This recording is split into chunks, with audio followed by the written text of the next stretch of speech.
I recently watched this TED video where they presented us with a riddle which goes like this. You have been poisoned and the antidote is to find a female frog. On your left is 2 frogs, while on your right is 1 frog. You suddenly hear a croak on your left, and you know that croaking is something only male frogs can do. You only have time to run to one side. Which side gives you the best chance of finding a female frog? Of course, intuition tells you that knowing 1 frog on the left is male, there's still a 50% chance of his companion being female. The frog on the right also has a 50% chance of being female.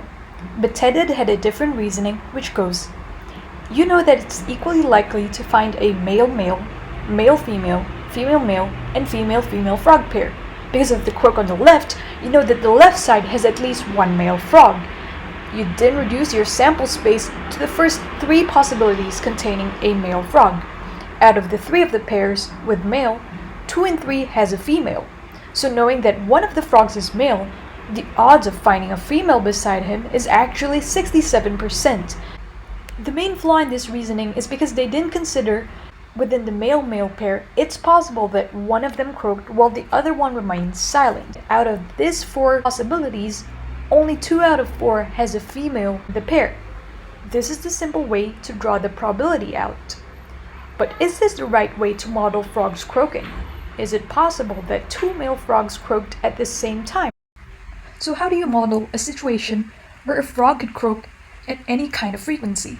Well, let's assume that at any given second, a frog could croak a certain probability. You can imagine it as if their croaking organ activates every 1/n of the time. For example, you could imagine that they croak 100% of the time, or maybe frogs croak 50% of the time. And depending on how often they croak, you actually obtain a different probability of obtaining a boy and girl each time. So let's start with assuming that frogs croak 100% of the time.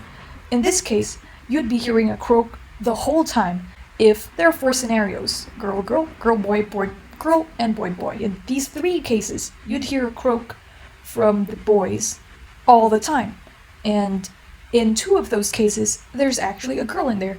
So if frogs croaked 100% of the time, you could safely say that if you hear a pair of frogs and it was croaking, then 67% of the chance you would find a girl together with a boy. If you assume that frogs croaked 100% of the time, then this frog would have been croaking as well if it were a boy.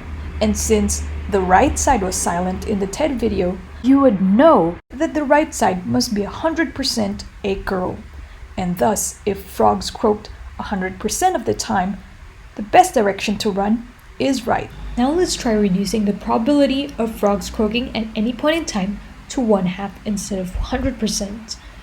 Similarly, you could have entered any of these 4 forests as equally likely. So in 1/4 of those cases, you have entered a girl-girl forest where you'd hear complete silence. In half of those forests, you would have entered a girl-boy forest where in half of those cases, you'd hear croaking from the male frog. And the last 1/4 of the case, you would have entered a boy-boy forest whereby you would hear croaking 3/4 of the time. 3/4 is because 1/4 of the time you'd hear both frogs croaking, 1/4 of the time you'd hear frog 1 croaking, and 1/4 of the time you'd hear frog 2 croaking. So using this imagery, you can see that there are a total of 16 equally likely events, represented by the 16 squares. And out of 16 of those squares, 7 are the chances that you hear some kind of croak. And out of those 7 chances that you hear some croak, there's 4 in 7 chance that it comes from a male-female frog combination. Thus, the odds of finding a female, given that you heard a croak, is 4 out of 7. Now, in that same world where frogs croak 1/2 of the time, what happens to this side? You'd see that if it was a girl, then it would remain completely silent. And if it were a boy, there's a half chance that you would hear silence from the right side. So given that it was silent on the right side, what are the odds that the silence truly comes from this girl frog? There are 8 different squares in here, which represents the 8 different possibilities. In 4 of those cases, the silence comes from a girl frog, and in 2 of those cases, the silence comes from this boy frog. So in 4 out of 6 of those cases, this silence must mean it's a girl frog, and thus 2/3 is the chance of you finding a girl frog on the right side given that there was silence. Now, if the frogs croak 50% of the time, you know that the best direction to run is still the right, because the silence gives you a strong indication that that frog is a female. Now let's try modeling it more closely similar to a real-world event where the croaking probability is really low, like 1 in 1,000, or perhaps let's try with 1 in 1/10. So that means in every second, there's a 1/10 chance of male frogs croaking.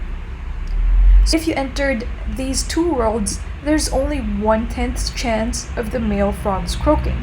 But if you entered this world, you'd see that there's actually a great chance of any of the frogs croaking. 1/10 chance for this frog to croak, 1/10 chance for this guy to croak, and 1/100th chance of them croaking together. So, similar as before, we look at the sample space when frogs croak. There are about 10 plus 10 plus 10 plus 9 boxes where you'd hear croaks. That means there are 39 chances that you'd hear a frog croaking, and out of those 39 boxes, only 20 of them contain a female, so that's around half the chance. And that's easy to see from this graph as well, because you could see that pink rectangles occupy about the same space as blue rectangles, so that means that the odds of there being a female, given that you hear a croak, is about the same as there being a male, given that you hear a croak. Now let's move on to this other side. Let's say that frogs are croaking 1/10 of the time only. In 1/2 of the case, you'd hear 100% silence from this girl, and in half of the case, you'd hear silence from this boy 90% of the time. Out of this 19 rows where you hear silence, 10 of them comes from a female frog. Thus 10 out of 19 is the chance that the silence comes from this girl frog, which is 52.6%. You can still see that there's still a greater chance of this side being a girl frog, so the best direction to run is still your right.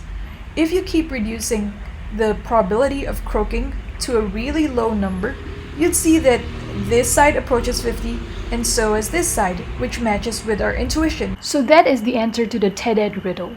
No matter how often frogs croak, you'd always get a slightly larger chance of obtaining a female from the right side. Thank you.